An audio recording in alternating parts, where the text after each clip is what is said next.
சேமியா உப்புமா செய்யலாம். பாத்திரம் சூடானதும் 2 கப்பு தண்ணி கொதிக்கிற வரைக்கும் வெயிட் பண்ணலாம். தண்ணி நல்லா கொதி வந்துருச்சு. 2 கப்பு சேமியாவை சேர்த்துருவோம். 1 டீஸ்பூன் ஆயில்.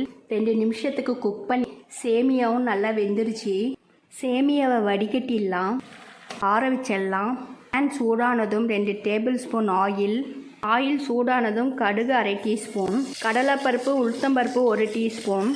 கடுகு பொரிஞ்சதும் கடலைப்பருப்பு, வெங்காயம் 1 கப்பு, கறிவேப்பிலை, பச்சை மிளகாய் 4, 2, மஞ்சள் தூள். வெங்காயம் தக்காளியை நல்லா வதக்கிடலாம். வெங்காயத்தையும் தக்காளியும் நல்லா வதக்கியாச்சு. வேக வச்சு ஆற வச்சிருக்கிற சேமியாவை சேர்த்துருவோம். தேவையான அளவு உப்பு. நல்லா கலந்து விட்டுடலாம். நல்லா கலந்து விட்டாச்சு. சேமியா உப்புமா ரெடி ஆயிடுச்சு. இது போல் ட்ரை பண்ணி பாருங்கள். தேங்க்யூ.